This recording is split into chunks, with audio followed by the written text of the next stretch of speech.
Baik, saya izin share screen Ibu ya. Monggo silakan. Oke, baik. Sebentar.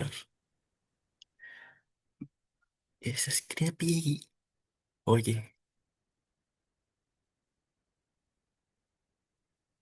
Sudah terlihat Ibu. Sampun, sampun sudah terlihat. Silakan. Dan Monggo. teman-teman mungkin bisa melihat ya. Baik. Saya mulai. Bismillahirrahmanirrahim. Bismillahirrahmanirrahim. Assalamualaikum warahmatullahi wabarakatuh. Waalaikumsalam warahmatullahi Salam Om wabarakatuh. Swastiastu, Namo Buddhaya, Salam Kebajikan, Salam Sejahtera bagi kita semua. Sebelumnya saya ucapkan terima kasih banyak kepada Universitas Duta Bangsa Surakarta yang udah menyelenggarakan senatip ini dan juga memudahkan saya untuk mempublish jurnal ya di semester saya kali ini. Dan saya juga berterima kasih banyak kepada Ibu Dwi selaku host pada Room 17 ini. Dan saya berterima kasih banyak pada teman-teman yang udah hadir pada kesempatan kali ini, siang ini. Ya, semoga kesempatan ini bisa menjadi pengalaman kita untuk presentasi lebih baik lagi di kedepannya. Lanjut pada kali ini, perkenalkan saya, nama saya itu Abdul Rozak dengan NIM 210103190 dari TI 21A3. Mungkin bisa dilihat teman-teman ya, saya itu TI 21 angkatan 21 bisa dibilang semester akhir. Lanjut dengan presentasi kali ini saya membawakan tema pengembangan sistem irigasi otomatis di greenhouse berbasis Internet of Things. Lanjut, di dalam pendahuluan ini ada perkembangan teknologi yang sangat pesat, itu mendorong inovasi, terutama di bidang pertanian khususnya dalam pengelolaan air di greenhouse, sehingga dikembangkan sistem irigasi otomatis berbasis Internet of Things, atau bisa dibilang dengan IoT, menggunakan ESP32 dan juga sensor kelembapan tanah, yang mampu bekerja secara otomatis maupun manual, melalui tombol fisik dan dashboard aplikasi berbasis web, guna mendukung memantau kelembapan tanah secara real time dan efisien penggunaan air. Nah, ini dalam pendahuluan, jadi eh, intinya mendorong inovasi di bidang pertanian dengan ESP32 dan juga dashboard web. Nah, latar belakang ini, sistem irigasi konvensional di greenhouse ini masih banyak dilakukan secara manual, menimbulkan permasalahan efisiensi dan akurat, sehingga diperlukan pengembangan sistem yang baru yang mengintegrasikan fitur pemantauan secara real time, kontrol otomatis dan manual, secara aksesibilitas jarak jauh untuk menciptakan solusi pertanian modern dan efektif, fleksibel dan juga sesuai dengan kebutuhan pertanian saat ini. Adapun perumusan masalah, penelitian ini merumuskan tiga masalah utama, yaitu bagaimana cara merancang sistem irigasi otomatis berbasis IoT yang mampu mengontrol kelembapan tanah secara real time, bagaimana menggabungkan kontrol otomatis manual ke dalam satu sistem secara efisien, serta bagaimana membuat sistem tersebut mudah digunakan melalui antarmuka dashboard dan tombol fisik secara langsung. Jadi tombol fisiknya itu sebenarnya itu adalah sebuah fitur untuk mempermudah petani ketika masuk ke dalam greenhouse. Jadi nggak perlu membuka web-web lagi, tapi langsung aja ditombol di dalam eh, hardware tersebut atau di dalam alat yang udah dibuat. Lanjut, metode penelitian kali ini itu digunakan menggunakan metode prototyping yang meliputi tahap pemodelan untuk mendesain hubungan antar komponen utama seperti sensor kelembapan tanah, eh, ESP32 pompa dan dashboard, dan juga rancangan sistem berbasis kebutuhan pengguna, dan juga penyusunan diagram blok, flowchart untuk pengembangan alur kinerja sistem, serta implementasi dan pengujian perangkat keras dan lunak guna memastikan sistem berjalan sesuai fungsi secara otomatis dan manual. Nah, yang seperti yang saya bilang tadi, itu eh, metodenya menggunakan metode prototype, ya ada juga diagram bloknya. Ini mungkin bisa dilihat, ini ada apa input, output, input, kontrol dan juga output. Nah, untuk inputnya sendiri itu ada tombol dan juga sensor kelembapan tanah. Terus untuk kontrolnya atau prosesnya itu ada di microcontroller ESP32 yang diisi dengan satu daya dan memiliki output tuh relay dengan pompa yang bergerak seperti itu. Dan lanjut di dalam flowchart ini kita bisa melihat dari mulainya apa eh, sistem tersebut tuh mendeteksi sensor kelembapan tanah. Ketika tanah kering, ketika iya maka relay bakal on dan proses penyiraman tanaman berjalan, mengirimkan laporan data ke dalam web. Habis itu tanah lembab, relay off, maka selesai. Kalau tanahnya nggak kering atau bisa dibilang lembab, ya langsung mengirimkan laporan ke data dalam data dan web seperti itu. Ini dalam Flowcard-nya nih simple ya Kak. Lanjut aja untuk diagram desainnya seperti ini. Mungkin bisa dilihat dari teman-teman ya. Untuk menjelaskannya ya ada di sini ada apa? Yang nomor satu tuh ESP32, yang nomor dua kelembapan sensor kelembapan tanah, yang ketiga itu ada tombol push button. Bisa saya bilang biasanya push button itu ada dua, yaitu push button mode dan juga push button untuk kontrol. Kenapa ada dua? Pertama, kontrol itu untuk menyiram atau menyalakan relay. Yang kedua itu untuk mengganti mode. Pertama mode otomatis dan juga mode manual. Dan yang keempat itu ada relay, yang kelima itu ada pompa, yang keenam itu ada satu daya atau power supply, bisa dibilang apa adaptornya, adaptor untuk mensuplai dari eh, mana ESP dan juga pompa. Dan yang ketujuh itu ada LED untuk indikator pompa itu nyala atau tidaknya. Dan yang terakhir adalah buzzer. Buzzer itu untuk indikator pada saat kita mengganti mode. Jadi setiap ganti mode itu ntar ada buzzer yang bakal nyala. Oh ternyata ini modenya udah ganti manual dan ini ganti otomatis seperti itu. Lanjut. Nah untuk rangkaian alat sendiri seperti ini. Untuk rangkaian perangkat kerasnya seperti bisa dilihat di kiri ya. Itu ada ESP, pompa, dan lain-lain sebagainya. Bisa dilihat di situ dan juga ini untuk tampilan dashboardnya ada di bagian kanan ini. Nah, penjelasan lebih penjelasan tambahan. Kenapa ini di dalam greenhouse? Karena bisa dilihat dari rancangan saya itu tidak bisa dengan skala yang besar. Pertama dari segi komponen seperti pompa, itu pompanya menggunakan sin ladder yang kecil sehingga tidak bisa menjangkau mungkin sampai 1 hektar atau setengah hektar itu nggak bisa. Makanya di skala greenhouse seperti itu. Mungkin itu aja Ibu. Terima kasih banyak. Terima kasih banyak atas eh, waktunya. Saya kembalikan ke moderator Ibu. Oke. Oke, terima kasih atas pemaparannya dari Mas Abdul Rosyad. Mungkin dari pemaparan yang lainnya ada yang mau ditanyakan kepada Mas Abdul Rosyad terkait dengan penelitian artikel yang setelah dihasilkan.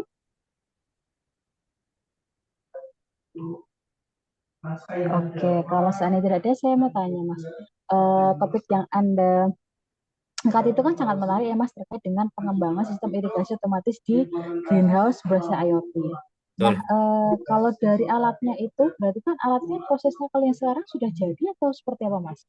Oh, untuk alatnya sudah jadi Ibu. Mm-mm. Sudah dilakukan Be- sebuah pengujian Mas. sudah. Untuk Proses pengujiannya itu pengujiannya tapi belum seperti apa? ya Mm-mm. Ibu.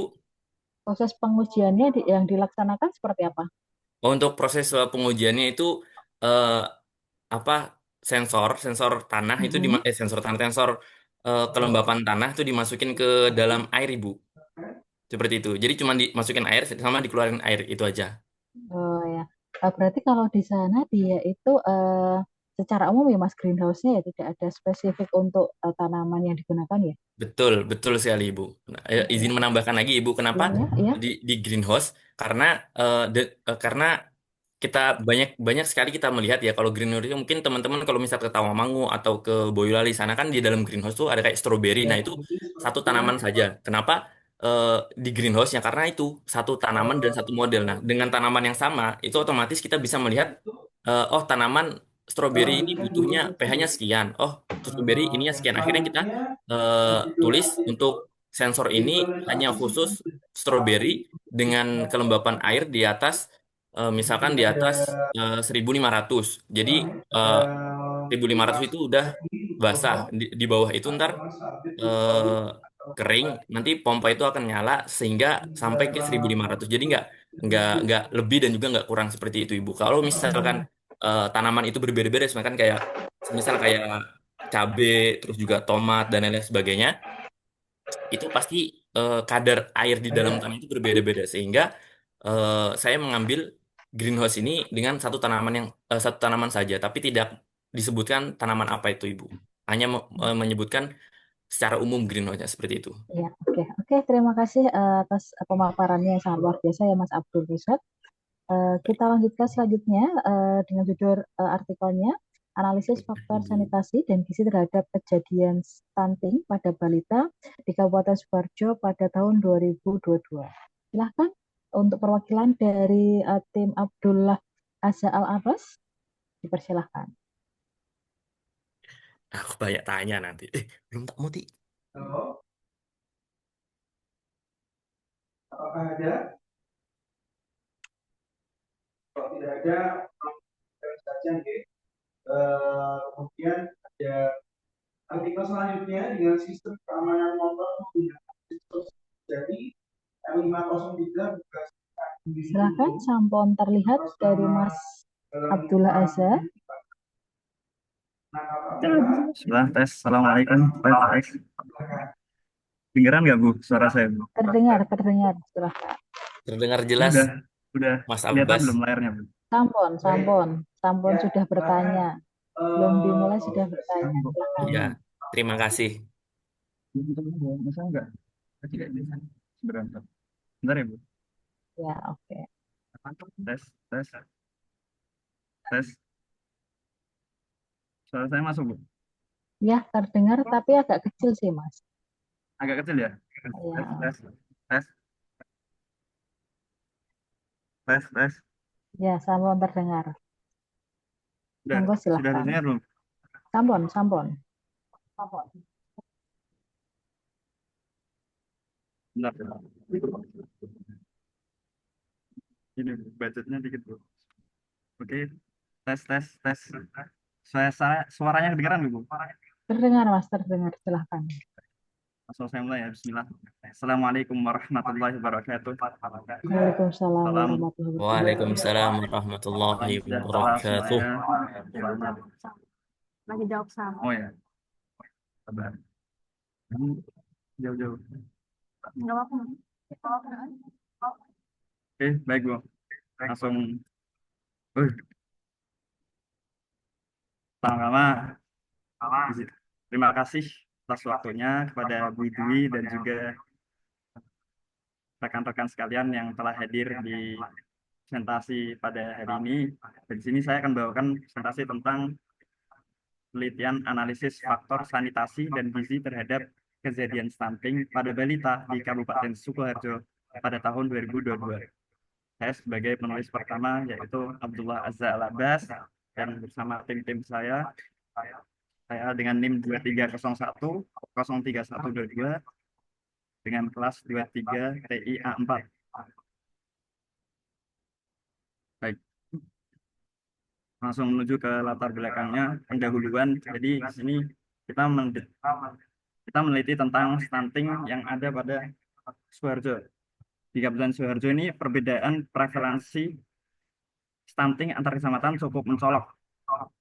Beberapa wilayah mencatat angka stunting di atas 12%, sementara wilayah lainnya di bawah 2%. Hal ini menunjukkan adanya pengaruh besar dari faktor gizi dan sanitasi lingkungan terhadap stunting. Sehingga kita merumuskan masalah di sini, yaitu ada 3 masalah. Yang pertama, apakah ada ya? Bagaimana hubungan antara akses sanitasi dan status gizi dengan prevalensi stunting balita di Kabupaten Sukoharjo? Masalah yang kedua, sejauh mana perbedaan sanitasi antar kecamatan mempengaruhi distribusi kasus stunting? Yang ketiga, bagaimana peran kurang gizi dan gizi buruk terhadap peningkatan angka stunting? Tujuan dibuatnya penelitian ini adalah untuk mengetahui hubungan sanitasi dan status gizi dengan stunting pada balita. Yang kedua, mengidentifikasi wilayah prioritas penanganan stunting berdasarkan data gizi dan sanitasi lingkungan. Yang ketiga, memberikan dasar rekomendasi untuk intervensi lintas sektor. Untuk metode penelitiannya kita memakai analisis deskriptif ya. Dan datanya kita ambil dari Dinas Kesehatan dan Laporan Sanitasi Lingkungan dari kecamatannya langsung, dari kabupatennya langsung, data kabupatennya langsung. Dan di sini kami meneliti dengan wilayah 12 kecamatan di Kabupaten Sukoharjo. Variabel yang kami pakai di sini ada 4. Yang pertama ada Y untuk mendefinisikan prevalensi prevalensi stunting. Yang kedua ada X1 sebagai definisi akses sanitasi aman. Yang ketiga ada X2 untuk mendefinisikan balita kurang gizi. Yang terakhir ada X3 untuk mendefinisikan balita gizi buruk. Nah, ini untuk prevalensinya hasil dari penelitiannya. Jadi menunjukkan bahwa kecamatan dengan angka stunting tertinggi itu adalah Sukoharjo dengan nilai 13,4% dan Muter dengan nilai 12,96%. Yang ketiga, yang terakhir ada Mojolaban dengan nilai 11,37%. Dan sanitasi aman hanya terlihat di Tawangsari saja, sesuai dengan poin yang ada di bagian kanan itu. Dan kecamatan lainnya masih 0%. Dan untuk balita dengan kurang gizi, paling banyak itu di Grogol dengan jumlah 456 anak. Dan setelah itu ada Polokarto dengan 353 anak dan Muter dengan jumlah 302 anak. Di sini bisa dilihat di data yang ada pada gambar tersebut, visualisasi. Di situ jumlah data anak gizi buruk. Nah, terlihat bahwa persentasinya perlihatkan bahwa Grogol yang paling banyak. Dan itu di situ ada penjumlahannya berjumlah 14 anak dan di Gata ada 4 anak. Lanjut langsung untuk analisis hubungannya kita faktor dalam penyebabnya adalah sanitasi yang buruk. Dilihat dari data tersebut sehingga menyebabkan infeksi lalu memperparah kekurangan gizi, setelah itu memberikan risiko stunting tinggi. Balita kurang gizi dan gizi buruk cenderung mengalami stunting. Distribusi stunting menunjukkan pola spasial tergantung kondisi sosial dan geografis. Lalu untuk intervensi perlu disesuaikan dengan kondisi masing-masing kecamatan. Faktor penyebabnya yaitu adalah akses makanan bergizi terbatasan akses pangan bergizi. Yang kedua ada minimnya pengetahuan gizi orang tua. Jadi masih rendah pengetahuannya. Lalu yang ketiga ada layanan kesehatan yang belum merata. Yang keempat ada kurangnya pemantauan tumbuh kembang anak secara rutin. Dan yang kelima ada pemerataan layanan kesehatan yang belum optimal. Kesimpulannya, Bu, kita langsung kesimpulan. Sini kesimpulannya, stunting di Kabupaten Sidoarjo dipengaruhi oleh rendahnya akses sanitasi aman dan tingginya jumlah balita kurang gizi. Sanitasi yang layak dan status gizi balita sangat berpengaruh terhadap angka stunting. Wilayah-wilayah dengan angka stunting tinggi sebaiknya jadi prioritas intervensi. Dan yang terakhir, diperlukan kerjasama dari berbagai pihak, dinas kesehatan, dinas PU, bahkan masyarakat sendiri. Jadi harus ada kolaborasi lintas sektor agar berupaya menurunkan stunting dapat berjalan efektif dan berkelanjutan. Dan untuk solusi dan sarannya, kita ada edukasi gizi. Ada 4 poin, yaitu yang pertama edukasi gizi harus ditingkatkan, terutama untuk orang tua dan ibu hamil.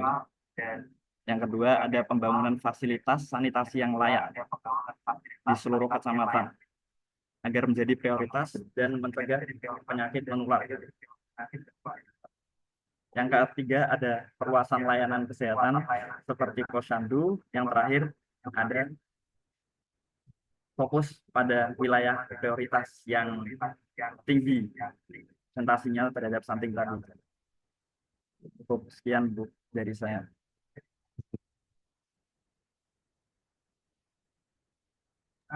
Baik, terima kasih Mas Abdullah Azza. Mungkin teman-teman pemakalah yang lainnya ada yang mau ditanyakan, silahkan, dipersilahkan.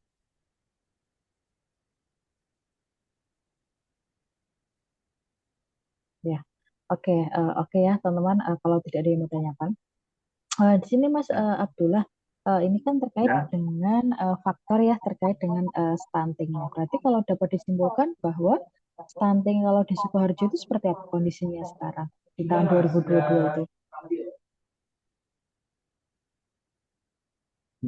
Gimana Bu? Mohon maaf kurang kedengaran gitu. Oke, Bisa oke ya. diulangin pertanyaannya?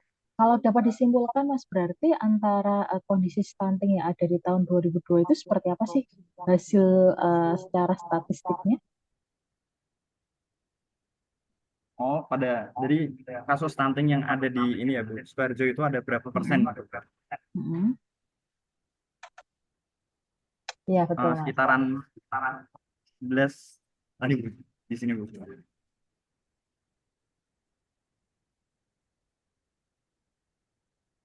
Nah, di sini ada tertulis bahwa persenannya ada 13%, muternya yang dimuter ada 12% dan maju 8 ada 11%.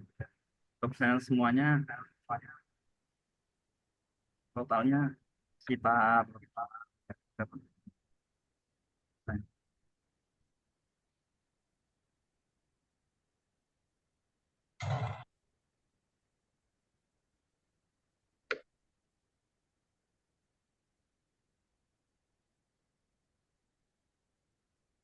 Oke.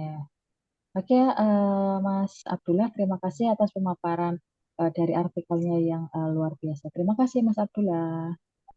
Ya, Oke, sama-sama Bu. yang selanjutnya terkait dengan judul artikel Smart Irrigation System berbasis IoT dengan sensor soil moisture dan DHT22 menggunakan sumber daya terbarukan. Mungkin ada yang sudah hadir dari anggota artikel ini. Sudah hadir, Bu. Ya, mohon silahkan Mbak Eriska. Ya, sebentar ya, Bu. Ini apa? Bisa di stop screen dulu, Mas Abdullah.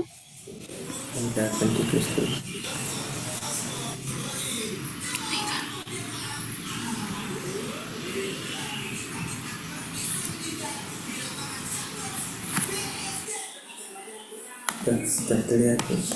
Apakah sudah terlihat, Bu, untuk share screen-nya? Sudah, Mbak, sudah terlihat. Saya mulai. Pertama-tama, Assalamualaikum warahmatullahi wabarakatuh. Waalaikumsalam warahmatullahi wabarakatuh. Terima kasih atas waktunya yang telah diberikan kepada saya. Saya perwakilan izin menyampaikan presentasi untuk judul Smart Irrigation System berbasis IoT dengan sensor soil moisture dan DHT22 menggunakan sumber daya terbarukan. Untuk yang pertama, sebagai latar belakang dari jurnal ini, yang pertama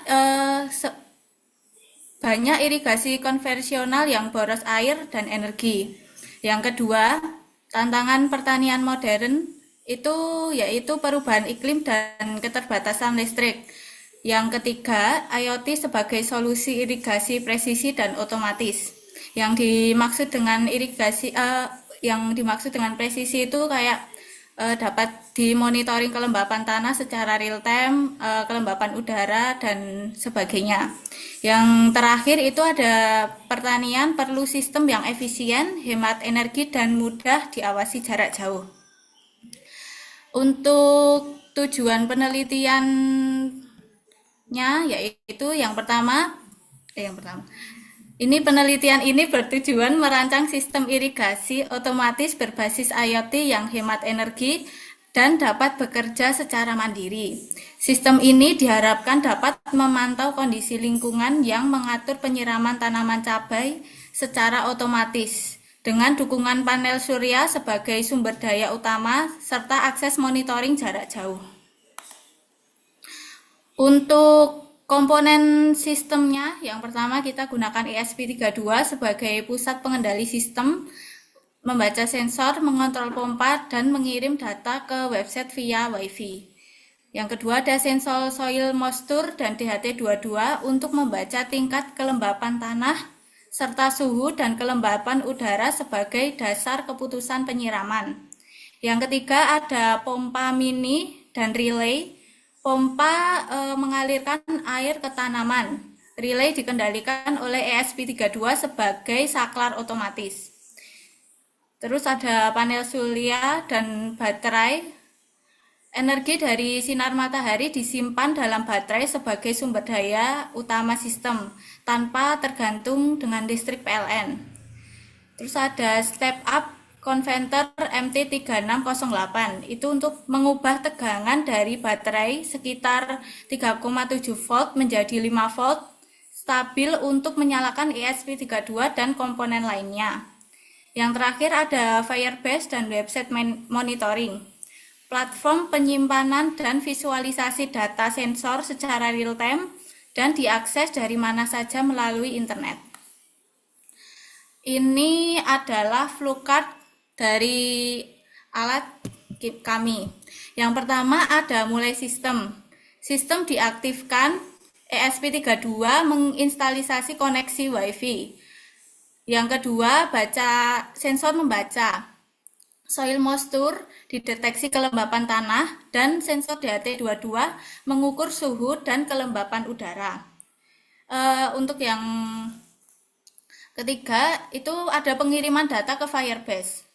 Semua data dikirimkan secara real-time ke data real-time database untuk ditampilkan di website. Selanjutnya ditampilkan di website monitoring. Website menampilkan status suhu, kelembapan tanah, dan udara secara live atau real time. Yang selanjutnya ada cek ambang batas kelembapan tanah. Jika kurang dari 60% itu akan dilanjutkan dengan evaluasi. Jika lebih dari 60% tidak perlu penyiraman. Selanjutnya terdapat evaluasi kondisi eksternal. Di sini kita ada evaluasi cek waktu. Setelah di jam 9 itu tidak ada penyiraman. Terus ada suhu ekstrim di atas 35 derajat atau di bawah 15 derajat. Itu juga tidak dilakukan penyiraman. Terus ada apakah kelembapan tanah terlalu rendah atau tinggi. Jika kondisi tidak sesuai, maka penyiraman dibatalkan. Yang selanjutnya, terdapat aktifkan pompa air. Jika semua kondisi terpenuhi dan tanah kering, pompa otomatis aktif. Selanjutnya, terdapat monitoring kelembapan ulang. Jika kelembapan lebih dari 60%, pompa dimatikan. Selanjutnya terdapat update ke Firebase. Status pompa dan kelembapan disimpan sebagai riwayat penyiraman. Yang terakhir itu di looping, diulangi proses terus-menerus. Ini untuk hasil dan pembahasan, ini adalah hasil pengujian alat kami. Kita ada 6 pengujian, ini di jam 6 sampai di jam 18.25. Ini di atas jam 9, ini semuanya langsung di-off-kan karena untuk batas penyiraman kita ada di jam 9 pagi karena untuk tanaman cabai itu bagusnya disiram di sebelum jam 9 pagi. Selanjutnya, untuk pengujian sistem kita ada di websitenya ini. Ini websitenya langsung terkoneksi secara real time menggunakan data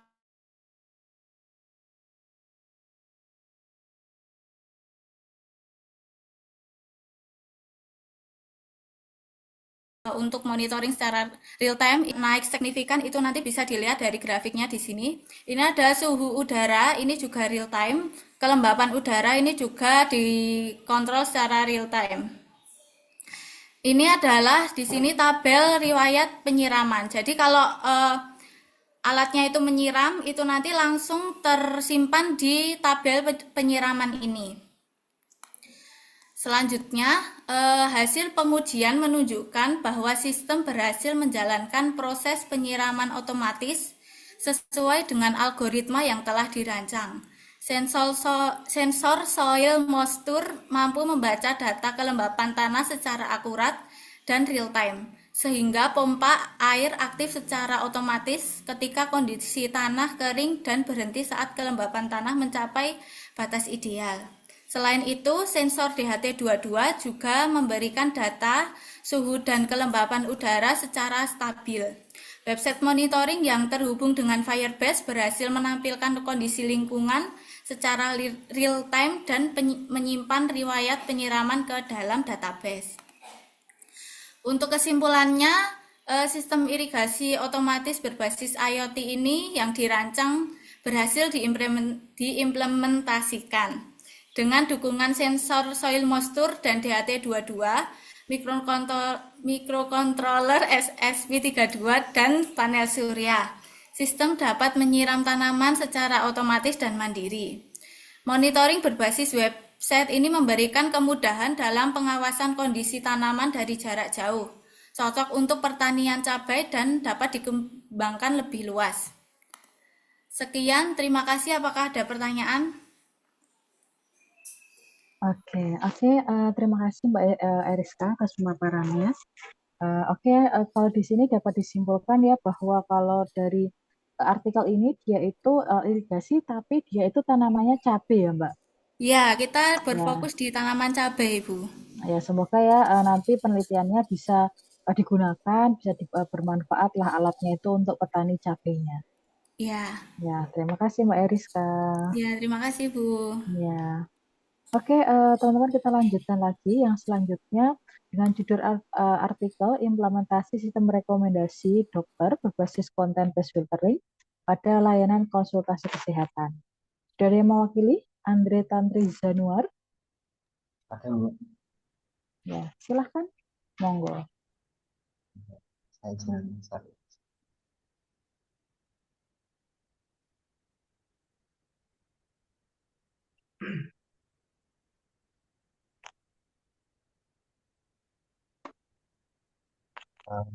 Sebelumnya selamat pagi, selamat siang untuk teman-teman semua dan juga Mohon maaf Mas Andre, suaranya lebih dibesarkan soalnya terlalu kecil suaranya. Oke, sebelumnya terima kasih untuk waktunya. Di sini saya sebelumnya perkenalkan nama saya Andre Tantri Januar. Di sini saya mewakili juga dari teman-teman saya Mbak Sulika, Nur Aini, lalu Mas Adi Naja, Mas Joko, Musa Muhammad dan dari kelas 22B1. Pada kesempatan kali ini saya akan memaparkan hasil penelitian yang kami lakukan dengan berjudul implementasi sistem rekomendasi berbasis content based filtering pada layanan konsultasi kesehatan. Lalu untuk latar belakang, layanan konsultasi kesehatan berbasis daring seperti Halodoc, Halodokter, dan Sehatki saat ini berkembang sangat pesat. Namun dalam praktiknya masih banyak pengguna kesulitan menemukan dokter yang paling sesuai dengan keluhan dan preferensinya. Maka dari itu kami mengusulkan solusi berupa sistem rekomendasi dokter otomatis yang dapat memberikan saran dokter secara personal berdasarkan kebutuhan pengguna. Lalu untuk tujuan utama dari penelitian ini adalah untuk membangun sistem rekomendasi dokter menggunakan metode content based filtering atau CBF. Sistem ini mampu mencocokkan preferensi pengguna dengan profil dokter yang tersedia, sehingga rekomendasi yang diberikan menjadi lebih relevan dan efisien. Lalu untuk studi terkait, pada penelitian ini didasari oleh studi sebelumnya seperti dari Mulyani dan Fitriani tahun 2021 yang menyatakan bahwa CBF efektif dalam merekomendasikan dokter. Lalu untuk yang kedua dari Lestari dan Prasetyo di tahun 2022 yang menunjukkan bahwa FTDF dan COSIN similarity dapat meningkatkan akurasi rekomendasi. Lalu yang ketiga dari Dan Sambur et al. Dari 2023 yang mengembangkan pendekatan hybrid filtering. Lalu untuk data yang kami gunakan, di sini kami menggunakan dataset dari profil dokter yang bersifat open source. Atribut yang digunakan meliputi nama dokter, spesialisasi dokter, lokasi, pengalaman, biaya konsultasi, dan rating pengguna. Lalu untuk metodologi, di sini yang kami gunakan ada 4 tahap. Yang tahap pertama itu dari prapemrosesan data. Di sini pembersihan data kosong dan normalisasi fitur numerik. Lalu untuk yang kedua, representasi fitur menggunakan TF-PDF atau teks dan normalisasi untuk data numerik. Lalu yang ketiga yaitu pencetakan profil menggunakan Gaussian similarity. Lalu terakhir, evaluasi sistem menggunakan metrik Gaussian at 5, recall, F1 score, dan akurasi. Lalu di sini untuk workflow sistem, secara sederhana sistem bekerja dengan alur yang dari input preferensi pengguna, prapemrosesan data, lalu masuk lagi ke TF-IDF dan normalisasi data, lalu penghitungan similarity, lalu perankingan, dan terakhir untuk rekomendasi dari top 10 dokter. Lalu untuk hasil evaluasi, di sini seperti contoh mungkin dari pengguna bisa memasukkan untuk sakit mah dan lokasinya Surabaya, itu nanti akan ditampilkan rekomendasi dokter A dari spesialis gastroenterologi, pengalaman 10 tahun dan rating 4,7. Lalu untuk yang satunya lagi ada referensi di dokter B, spesialis penyakit dalam, pengalaman 8 tahun, rating 4,5. Pada top 1 rekomendasi, presies mencapai 100%, tetapi recall rendah. Lalu untuk pada top 5 dan top 10, presies dan recall meningkat seimbang. Hal ini menunjukkan sistem paling optimal digunakan pada top 5 dan top 10 hasil teratas. Lalu untuk kesimpulan, dari hasil penelitian ini, kami menyimpulkan bahwa metode content-based filtering dan TF-IDF dan Gaussian similarity dapat digunakan secara efektif untuk sistem rekomendasi dokter. Kedepannya, kami berencana mengembangkan sistem untuk pendekatan hybrid dan memasukkan data rekam medis dan feedback pengguna. Mungkin itu presentasi dari kelompok kami. Ya, oke, terima kasih Mas Andre. Mungkin ada tanggapan dari teman-teman yang lainnya, dari pemakalah yang lainnya? Ya, oke Mas Andre, mungkin itu ya di sini kan sudah bagus ya, sudah ada nilai untuk recall-nya, kemudian precision-nya. Kalau boleh tahu, apakah ini masih sebatas model atau sudah ada sebuah sistem jadinya, Mas? Untuk sistemnya kemarin dari aplikasi Python mungkin Berarti sudah ada ya, Pak? Berarti sudah ada ya, tapi dia itu bukan sudah ada model yang dihasilkan ya? ya masih dari command aja. Ya, oke. Oke ya Mas, nanti mungkin juga bisa dikembangkan dan juga bisa bermanfaat untuk orang lain atau masyarakat sebagai pengguna sesuai dengan kebutuhan. Ya, terima kasih Mas Andre. Oke, selanjutnya dari judul kita terkait dengan sistem rekomendasi program studi berdasarkan preferensi dan kemampuan akademik menggunakan metode knowledge based filtering. Silahkan dari kelompok ini diwakilkan sama Mas Areta, silahkan. Ya, Saudara Areta. terima kasih Bu atas waktunya. Izin share screen. Ya, mau silahkan.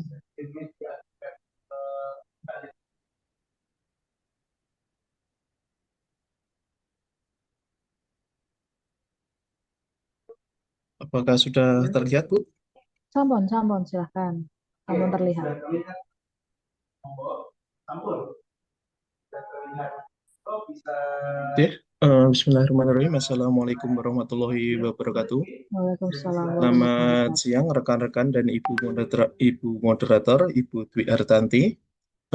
Baik, di kesempatan siang ini kami kebetulan berempat dan berlima sekaligus dengan Bu Vihi terkait eh, sistem rekomendasi program studi berdasarkan preferensi dan kemampuan akademik menggunakan metode knowledge-based filtering. Eh, Kemudian untuk latar belakang masalah dari yang kita teliti adalah banyak siswa SMA yang masih bingung dalam memilih jurusan saat akan melanjutkan ke jenjang kuliah atau jenjang yang lebih tinggi. Kemudian sebesar 87% mahasiswa di Indonesia mengaku salah jurusan. Data ini diperoleh dari portal berita Radar Solo yang bersumber dari Ketua SBMP Universitas 11 Maret Surakarta. Kemudian yang ketiga adalah pentingnya sistem pendukung keputusan yang objektif dan personal. Tujuan dari penelitian ini bertujuan untuk membangun sistem rekomendasi program studi yang dapat memberikan saran jurusan berdasarkan nilai rapor dan minat siswa dengan pendekatan knowledge-based recommendation. Kemudian metodologi penelitian yang kami lakukan ada tiga. Yang pertama adalah studi literatur, kemudian observasi dan dokumentasi, dan yang terakhir adalah pengembangan sistem dengan metode RAD atau Rapid Application Development. Kemudian untuk tahapan pengembangan sistem, yaitu RAD, yang pertama adalah pemodelan bisnis, pemodelan data, kemudian pemodelan proses. Untuk detailnya adalah sebagai berikut. Pada pemodelan bisnis, yaitu gambaran umum pemodelan bisnis dari sistem rekomendasi pemilihan program studi yang dikembangkan terdiri dari dua akses utama, yaitu admin dan siswa sebagai pengguna akhir. Pada hak akses admin, peran utamanya adalah melakukan pengelolaan data program studi. Sementara itu, pada hak akses siswa, pengguna dapat mencari rekomendasi program studi sesuai dengan nilai akademik dan minat. Kemudian pemodelan data, yaitu adalah data yang digunakan dalam penelitian ini merupakan data simulatif yang disusun berdasarkan informasi umum dari berbagai program studi perguruan tinggi di Indonesia. Dataset ini bertujuan untuk memberikan representasi karakteristik masing-masing program studi agar dapat digunakan sebagai dasar dalam perhitungan sistem rekomendasi berbasis knowledge-based filtering. Kemudian yang ketiga adalah pemodelan proses. Pada tahap perancangan proses, sistem dalam penelitian ini digambarkan menggunakan metode UML. Salah satu jenis diagram UML yang digunakan adalah use case diagram yang berfungsi untuk menunjukkan hubungan dan interaksi antara aktor dan sistem secara menyeluruh. Kemudian pada penelitian ini kami mengambil salah satu contoh studi kasus apabila ada seorang siswa yang memasukkan preferensinya nilai matematika sebesar 86, kemudian nilai biologi 90, nilai ekonomi 80, nilai fisika 84, kemudian nilai kimia 88, maka akan didapat minat yaitu adalah logika, analitis, dan kesehatan. Dengan similarity tertinggi, top 3 jurusan nilainya adalah hukum, akuntansi atau sistem informasi, yaitu hubungan internasional, dan psikologi. Kemudian kesimpulan pada penelitian ini adalah sistem mampu mengakomodasi kondisi cold start atau pengguna baru tanpa riwayat. Yang kedua adalah menghasilkan rekomendasi yang personal dan objektif.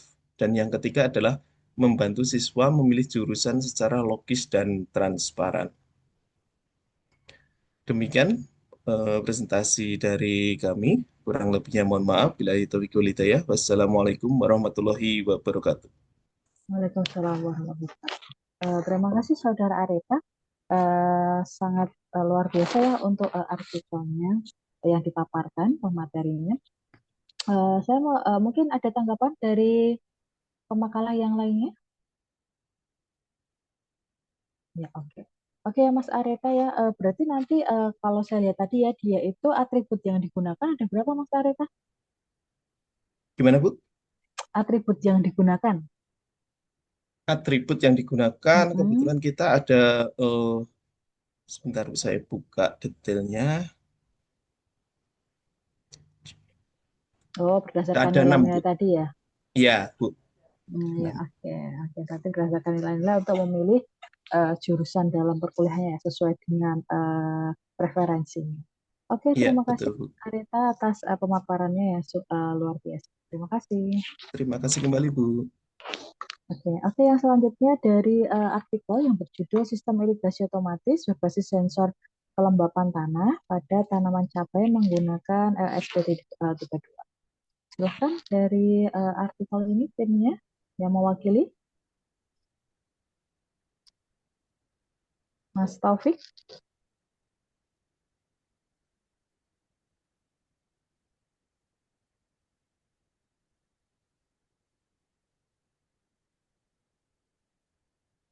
Sudah tampil? Monggo silahkan. Mohon maaf suaranya Mas tidak ada, mungkin termute.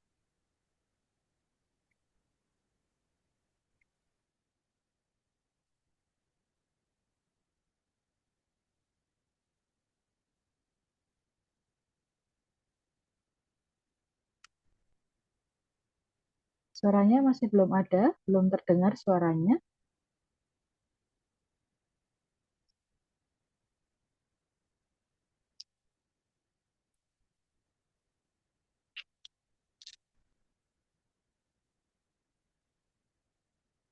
Halo, Ya, terdengar, sampun terdengar suaranya, oh iya, baik Bu. tapi kurang besar. Coba nanti suaranya agak dibesarkan ya. Oke. Iya, oke. Bismillahirrahmanirrahim. Assalamualaikum warahmatullahi wabarakatuh. Waalaikumsalam warahmatullahi wabarakatuh.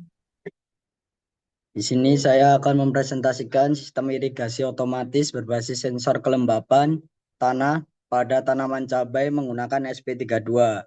Di sini saya ada bertiga, yaitu Sri Lestari, Taufik Fadli Ramadan, dan juga Anggit Dardianto.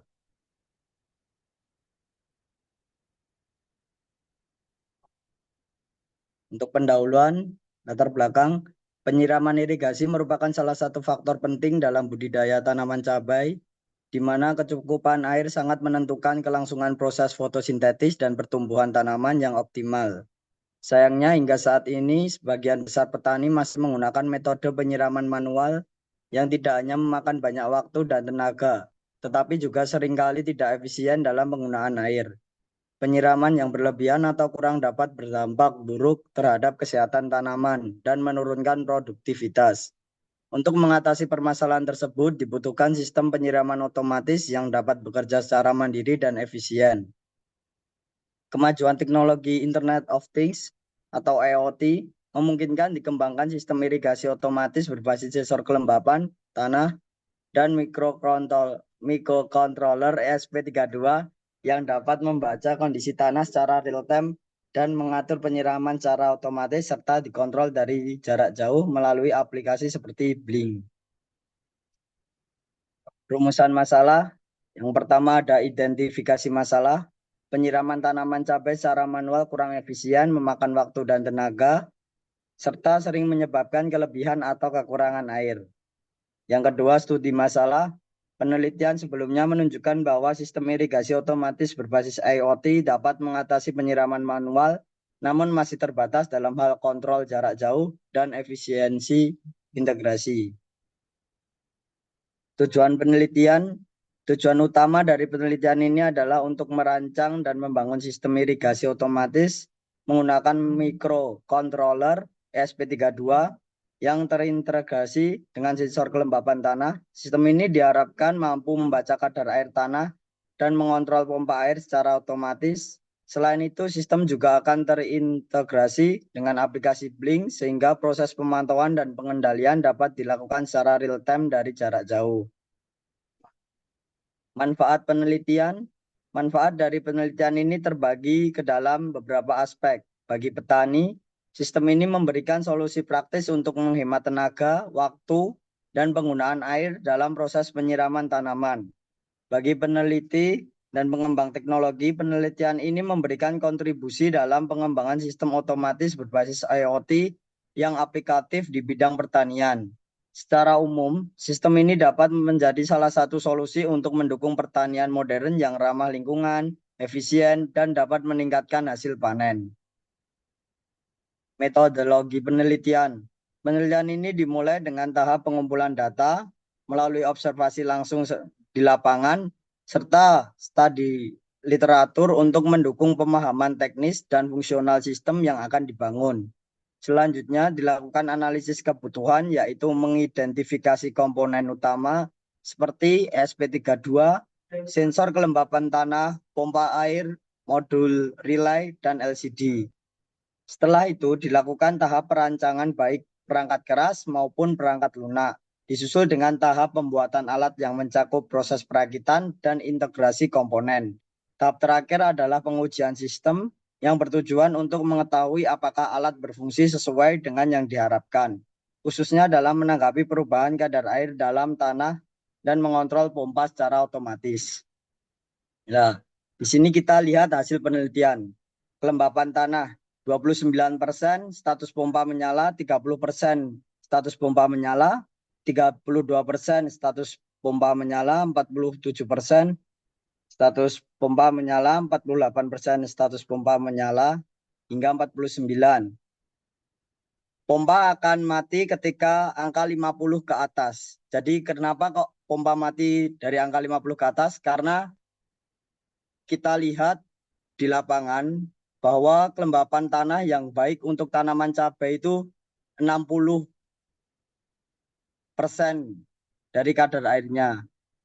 Yang di sebelahnya yaitu penyiraman otomatis. Ketika angka 50 ke atas, maka pompa akan mati. Ketika angka 50 ke bawah, maka pompa akan hidup. Kesimpulan, berdasarkan hasil penelitian dan pengujian dapat disimpulkan bahwa sistem irigasi otomatis berbasis sensor kelembapan tanah dan mikrokontroler ESP32 yang telah dikembangkan mampu berfungsi secara optimal dalam menyiram tanaman cabai secara otomatis.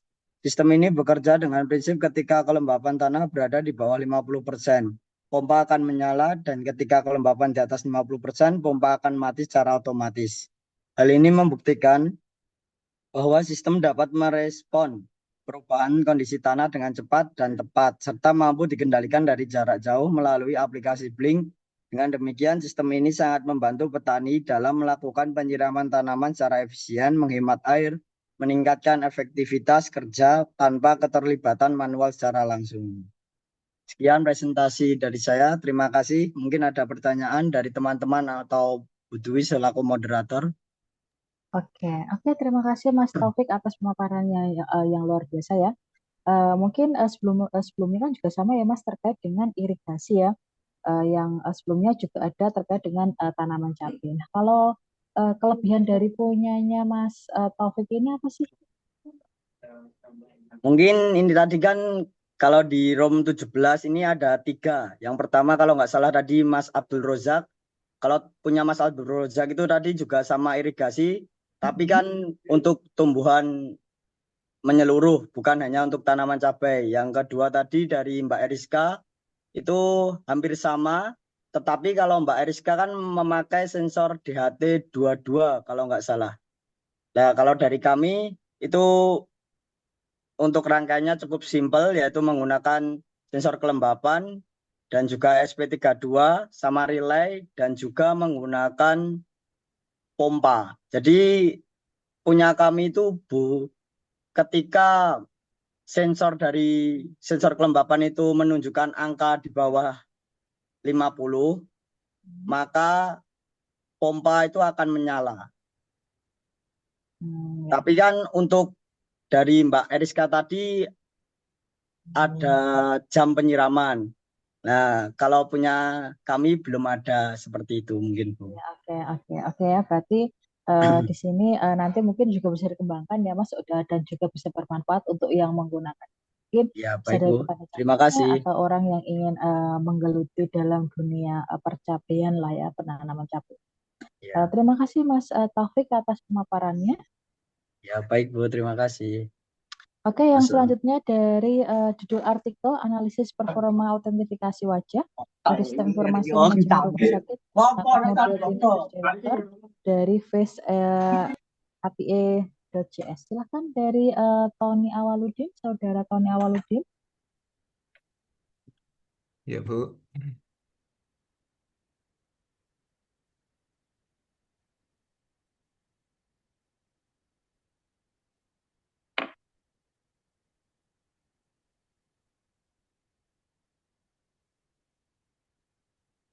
Apakah suara saya sudah terdengar, Bu? Sampun terdengar Oh dan ya, siap. sampun tertampil. Monggo. Baik. Assalamualaikum warahmatullahi wabarakatuh. Waalaikumsalam Pada warahmatullahi wabarakatuh. kesempatan ini saya akan memaparkan kaitannya dengan penelitian yaitu analisis performa autentifikasi wajah pada sistem informasi manajemen rumah sakit menggunakan model Tiny Face Detector dari FaceAPI.js. Mana penelitian ini dilakukan oleh 3 orang, yaitu saya sendiri, Tony Awaludin, kemudian ada Pak Afu Iksan Pradana, dan Ibu Dwi Hartanti. Latar belakang penelitian ini adalah karena adanya regulasi dari pemerintah, yaitu dari Peraturan Menteri Kesehatan Nomor 24 Tahun 2022, yang mana setiap fasilitas kesehatan harus menerapkan rekam medis secara elektronik, dan di dalam aturan tersebut menekankan adanya aspek keamanan data yang harus bagus. Kondisi saat ini di SIM-RS masih menggunakan autentifikasi yang sifatnya konvensional, di mana di dalam penelitian ini kami mengambil objek yaitu di RSUD Insinyur Soekarno Kabupaten Sukoharjo. Di sana terdapat sebuah SIM-RS yang mana autentifikasinya baru menerapkan penggunaan username dan password, dan hal itu dirasa memiliki kerentanan yang cukup tinggi karena berisiko adanya kelalaian logout dan bisa terjadinya penyalahgunaan akses.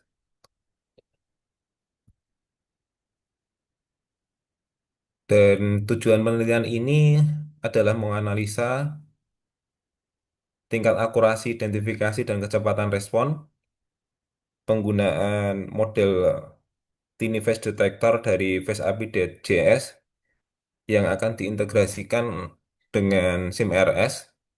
Jadi harapannya nanti selain menggunakan username dan password, juga terdapat autentifikasi tambahan yaitu berupa biometrik wajah.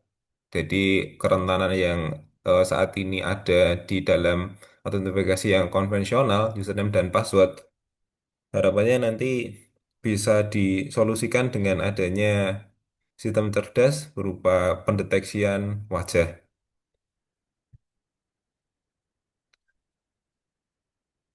Modul atau library yang digunakan di dalam penelitian ini adalah FaceAPI.js, yang mana FaceAPI.js sendiri adalah sebuah library JavaScript dari TensorFlow.js yang merupakan keluaran dari Google, yang mana berfungsi untuk mendeteksi wajah, mengenali landmark, baik mata, hidung, maupun mulut, dan juga dapat mencocokkan wajah dengan referensi yang sudah ada.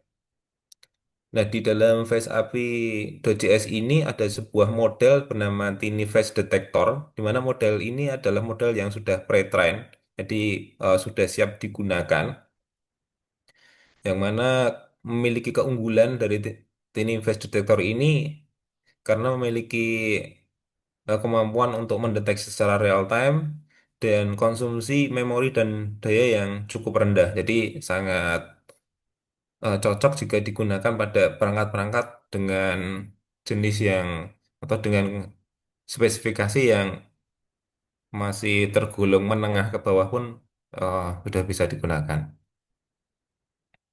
Dalam menganalisa apakah eh, autentifikasi wajah ini bisa diterapkan di dalam integrasinya dengan SIM-RS, kami melakukan pengujian dengan dua skenario, yaitu dengan pengguna yang tanpa masker dan pengguna yang mengenakan masker. Kenapa kita milih dua skenario ini? Karena ini berkaitan dengan di rumah sakit, karena akan ada kondisi di mana petugas itu tanpa dan dengan menggunakan masker. Makanya kami melakukan pengujian ini.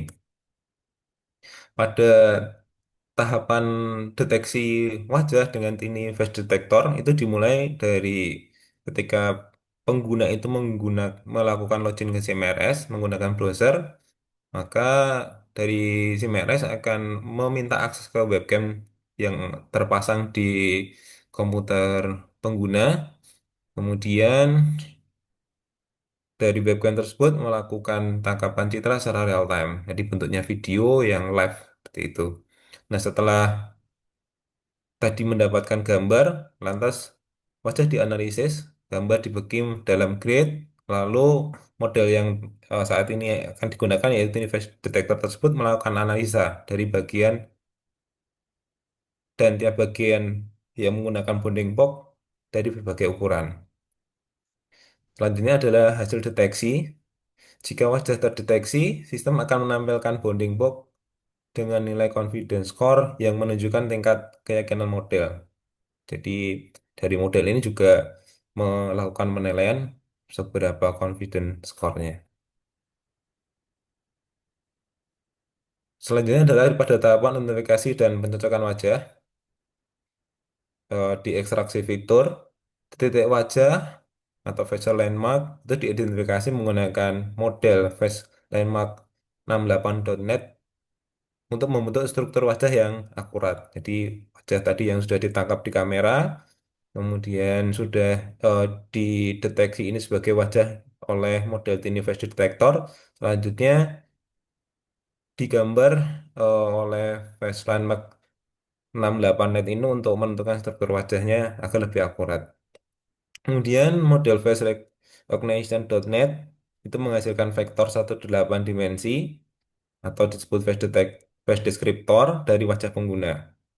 Setelah dapat face deskriptor, terjadi proses pencocokan. Nah, sistem membandingkan vektor wajah yang ada di database menggunakan jarak Euclidean dengan toleransi yaitu jarak kurang dari 0,3. Nah, jadi kalau jaraknya kurang dari 0,3 itu dianggap cocok. Jadi eh, vektor wajah yang ada di database ini diperoleh pada saat perekaman awal. Jadi nanti petugas direkam dulu. Lantas pada saat proses autentifikasi ada proses pencocokan. Pencocokan dengan threshold atau batas maksimal adalah kurang dari 0,3. Nilai ini diambil agar mendapatkan hasil yang eh, sesuai dan lebih cocok. Autentifikasi berhasil, jadi ketika terjadi kecocokan antara yang ada di database tadi dengan yang ditangkap di webcam, lantas pengguna diizinkan untuk mengakses SIM RS sesuai dengan hak aksesnya. Hasil dari autentifikasi tadi dicatat di dalam log dan selanjutnya nanti dapat dimanfaatkan untuk audit keamanan. Yang berikut adalah hasil dari uji coba kami. Jadi kami melakukan 20 pengujian di mana pada pengujian pertama dilakukan 5 kali dengan skenario autentifikasi sah tanpa masker. Jadi ada petugas yang memang kami teliti dengan skema tanpa masker, kemudian dicocokkan dan hasilnya seperti tampil di sini. Waktu itu true positif ya, itu berarti dianggap berhasil dari 5 pengujian dengan nilai rata-rata waktu 2,32. Kemudian ada autentifikasi dengan masker, kami lakukan 5 kali juga. Nah, di sini nampak bahwa waktunya lebih lama, 12,77 detik rata-ratanya. Dan ini terjadi false negatif. Jadi sebenarnya yang sedang menggunakan masker itu adalah memang petugas yang seharusnya memiliki akses ke sistem tersebut, namun karena ditutup masker dianggap atau tidak dikenali oleh sistem. Pengujian ketiga yaitu autentifikasi tidak sah tanpa masker. Jadi kami menguji ini di login oleh user A, lantas dicoba autentifikasi oleh user B, apakah bisa berlanjut atau tidak. Nah, ternyata itu tidak bisa berlanjut. Kami kategorikan dengan true positif dengan waktu 2,22. Kemudian yang terakhir ada autentikasi tidak sah dengan masker. Sama kami lakukan pengujian sebanyak 5 kali dan ternyata bisa sistem dapat mendeteksi oh ini memang bukanlah petugas yang sah, namun waktunya cukup panjang yaitu 9,93 detik. Nah, dari eh, keseluruhan kami simpulkan ada akurasinya adalah 0,75 atau 75%. Hasil ini menunjukkan bahwa sistem memiliki akurasi yang tergolong masih cukup tinggi dan respon yang cepat saat mendeteksi wajah tanpa masker. Nah, sebaliknya, sistem gagal mengenali wajah saat pengguna memakai masker. Jadi ada salah satu hal yang memang menjadi catatan, yaitu kegagalan sistem mengenali wajah saat pengguna itu memakai masker. Dari pengujian tersebut kami simpulkan bahwa temuan ini menunjukkan bahwa autentifikasi wajah dengan model Tiny Face Detector dari FaceApp.js ini layak diterapkan di dalam SIM-RS, namun perlu dipertimbangkan efektivitasnya bergantung pada kondisi wajah yang tidak tertutup masker. Jadi kalau pengguna itu menggunakan masker memiliki sesuatu hal yang tidak tidak akurat. Jadi memang ini akan lebih optimal jika digunakan pada kondisi pengguna yang tanpa masker. Kurang lebih demikian yang dapat kami sampaikan. Mohon maaf atas segala kekurangannya. Kami kembalikan kepada moderator. Terima kasih. Assalamualaikum warahmatullahi wabarakatuh. Waalaikumsalam warahmatullahi wabarakatuh. Terima kasih atas paparan dari saudara Tony. Mungkin ada teman-teman yang memberikan tanggapan atau pertanyaan kepada saudara Tony, silahkan. Ya, oke ya. Kalau tidak ada ya, Jana, luar biasa sekali ya. Nanti mungkin juga bisa diterapkan di pengembangan lagi ya Pak, terkait dengan apa yang menjadi topiknya dari Bapak Tony ini. Terima kasih Bapak Tony atas pemaparannya. Ya, sama-sama, Bu. Ya, oke ya teman-teman, semuanya sudah melakukan pemaparan. Nah, di sini saya akan mengirimkan untuk presensi pemakalahnya. Jadi presensi itu hanya untuk teman-teman yang melakukan pemaparan saja. Jadi mungkin anggotanya tidak melakukan pemaparan, tidak perlu untuk mengisi. Jadinya nanti setelah ini, nanti teman-teman silahkan kembali untuk ke room utama. Nah, nanti teman-teman di sana kembali ke room utama. Kami mengucapkan banyak terima kasih teman-teman telah bergabung ya menjadi pemakalah dalam Senatif 2025 ini. Mungkin ada yang mau ditanyakan dulu sebelum teman-teman kembali ke room utamanya. Boleh teman-teman bisa di-open kameranya, kita foto dulu, foto bersama dulu. Silahkan Mas Abdul Rojak, Musa, Musa siapa ya? Kemudian, oke, Taufik ada Taufik? Ya, oke ya, kita mulai ya. 1, 2, 3, 1, 2, 3. Oke, oke, terima kasih teman-teman semuanya. Silahkan bisa kembali ke room utamanya. Terima kasih. Sama-sama, Bu.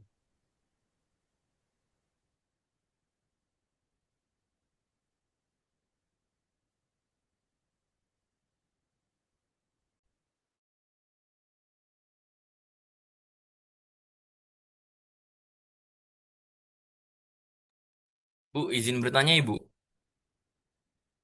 Ya, bagaimana Mas Di Abdul? dalam absen kan tertulis nama lengkap untuk sertifikat pemakalah. Jika penulis lebih Mm-mm. dari satu berikan tanda koma masing-masing pada nama. Nah Oh itu ya, berarti nanti eh, semuanya saja yang mengirimkan. Yang utama dalam penelitian ini adalah eh, bagaimana merancang dan mengimplementasikan itu Nah, semuanya ngirim, proses Mak. Yang itu kalau seandainya halo, tulisannya seperti itu, ya Ibu. menggabungkan Bisa semuanya saja yang mengisi. Jadi cukup satu, tapi Untuk nanti untuk dikomakan. apa namanya? Ya, Yang penulis satu kan saya, penulis dua, Hmm. tiganya dosen itu apa perlu dicantumkan juga Ibu ya? Ya, semuanya dicantumkan sesuai dengan artikelnya.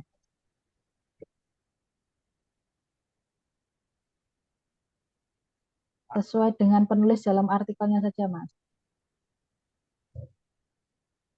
Begitu bisa dipahami, Mas Abdul? Ngelek Ibu. Oh ya, diisi semuanya, Mas, sesuai dengan anggota tim Untuk di artikelnya itu. yang penulis dua, tiga itu dosen apa perlu dimasukkan juga? Ya, semuanya dimasukkan. Karena itu kan satu Oke, baik. artikel, dan itu kan semuanya dimasukkan. Silahkan ya untuk Oke, baik. dimasukkan. Oke, baik. Terima kasih Bu, itu aja. Oke, terima kasih. Teman-teman silahkan bisa kembali ke room utama. Terima kasih. Oke.